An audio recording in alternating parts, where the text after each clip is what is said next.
In a small, forgotten town nestled deep in the woods, there lived a man named Victor. He was known for his quiet demeanor and strange, almost unsettling presence. No one truly knew him, though everyone had their suspicions. They whispered about his eyes, cold, calculating as though he could see inside your very soul. Victor had always been a loner. He spent his days wandering the dense forests, collecting oddities, twisted branches, dried leaves, rocks with strange markings.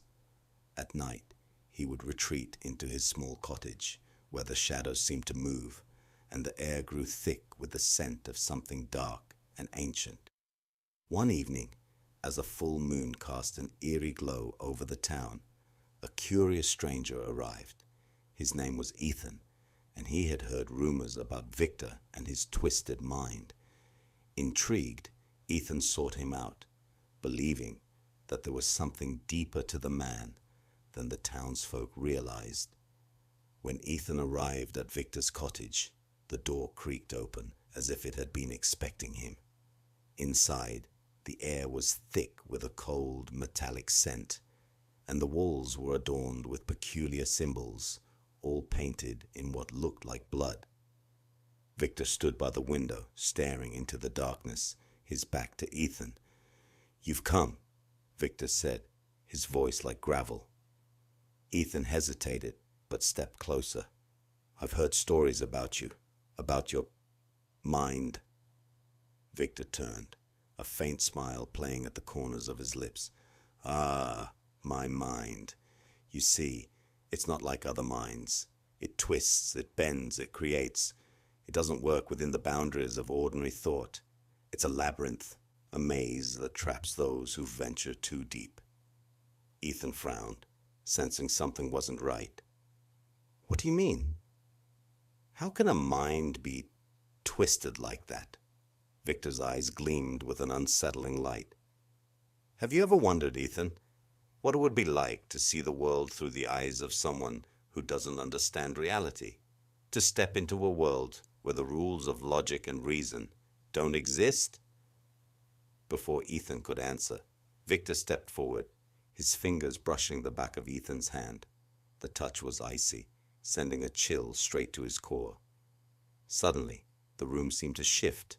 The walls closed in, the air became heavy, and the shadows stretched and twisted as though they had lives of their own.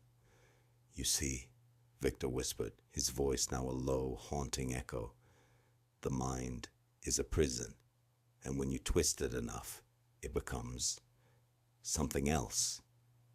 Ethan's breath quickened.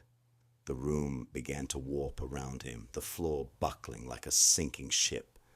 The walls warped, distorting into grotesque shapes, the air growing thick and suffocating.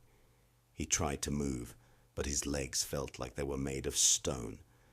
Victor's face twisted, his features contorting into something monstrous.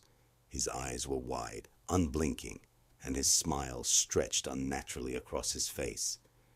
"You've entered my world now, Ethan, my twisted mind." Suddenly, Ethan understood. This wasn't just a story or a tale. Victor had crossed a line. His mind was no longer his own. It had become a living nightmare, a realm where logic, reality, and sanity had no place. And now, Ethan was trapped, caught in the labyrinth of Victor's twisted mind. The last thing Ethan saw before everything went black was Victor's cold smile, his voice a whisper in the dark. "Welcome to the maze." The town never saw Ethan again. They said his body was never found, that he simply disappeared, swallowed by the shadows of Victor's twisted reality.